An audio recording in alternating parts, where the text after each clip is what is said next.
Hello and welcome to day 7 of Healing from Unavailable Love with Marina.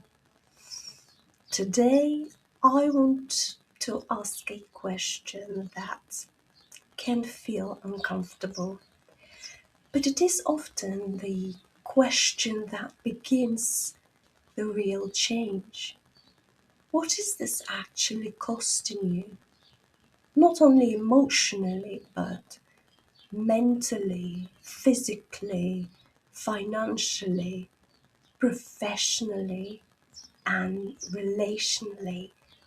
Because unavailable love does not only take your heart, it can take your sleep, your confidence, your money, your focus, your health, your time, and the version of you that could have been building a life elsewhere. As you listen, notice which costs you have been minimizing. Unavailable love can make you feel like you are in a relationship with anxiety instead of a person. You wait for the message, you replay the conversation, you watch their tone, their timing, their distance, their silence. You tell yourself you are being patient, understanding, or mature, but inside you may be living in constant emotional negotiation. One moment of warmth gives you relief, one moment of distance puts you back into panic, and slowly your nervous system starts organizing itself around someone who is not consistently choosing you. This is not romance. This is emotional instability wearing the name of love. Really tell yourself the truth here. How much of your peace is currently dependent on someone else becoming consistent? In work, unavailable love can look like loyalty to a place that keeps taking more than it gives. You work harder, you stay later, you say yes when you are already exhausted.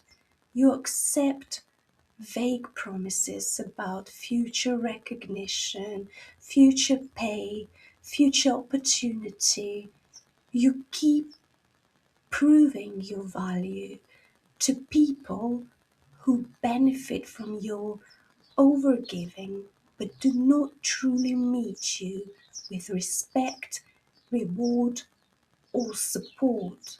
And because you care, because you are capable, because you do not want to fail, you keep pouring yourself into a workplace that may be quietly draining your health, confidence, and ambition.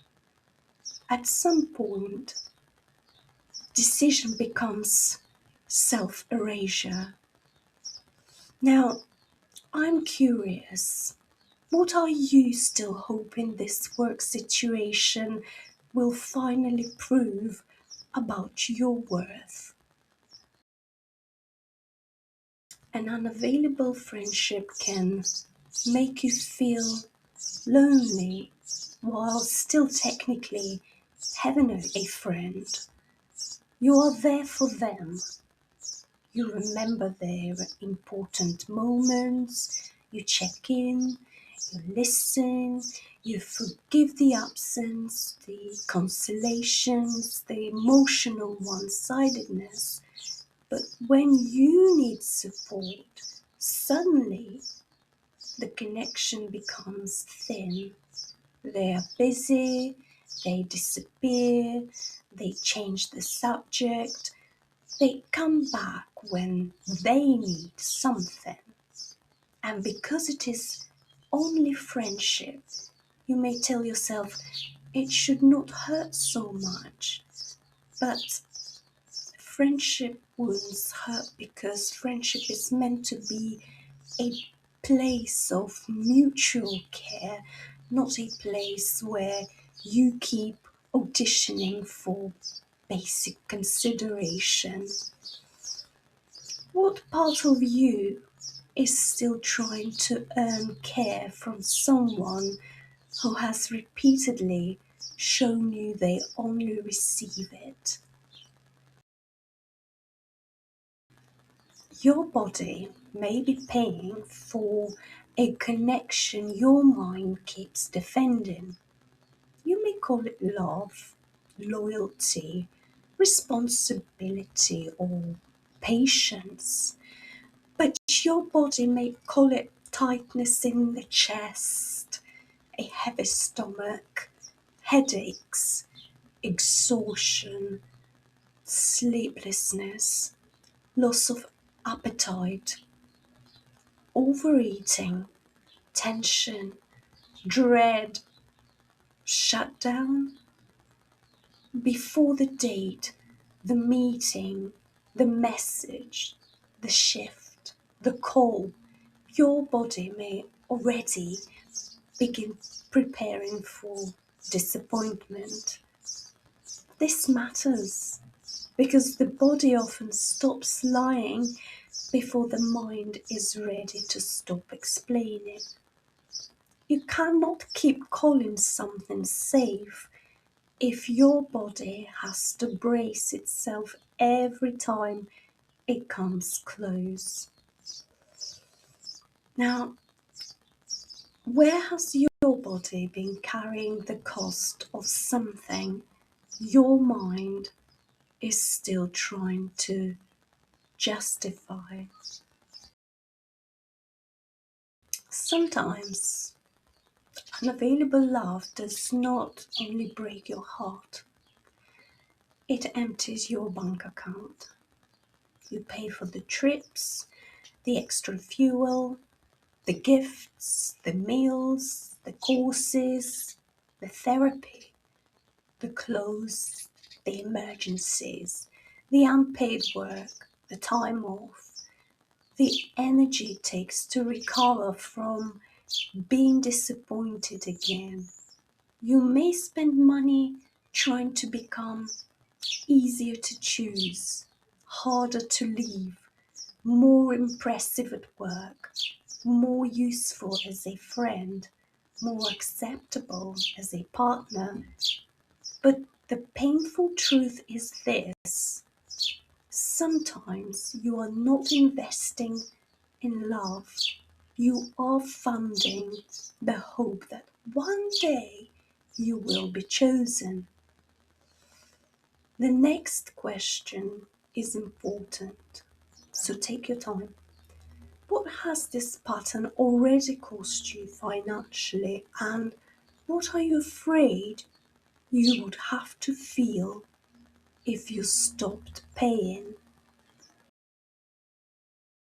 The deepest cost of unavailable love may be the life that has not had access to you, the relationship that could meet you, the work that could value you, the friendships that could feel mutual, the creativity that could return.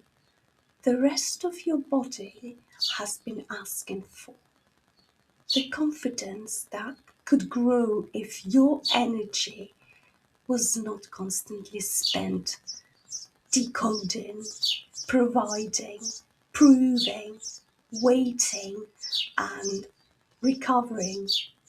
You may think the biggest pain would be leaving, but what if the bigger pain is staying so long that you forget what being fully alive, fully you, feels like? Unavailable love does not only keep you attached to what cannot meet you, it keeps you unavailable to what could. Really think about this. If this pattern continued for another year, what part of your life would you be sacrificing next?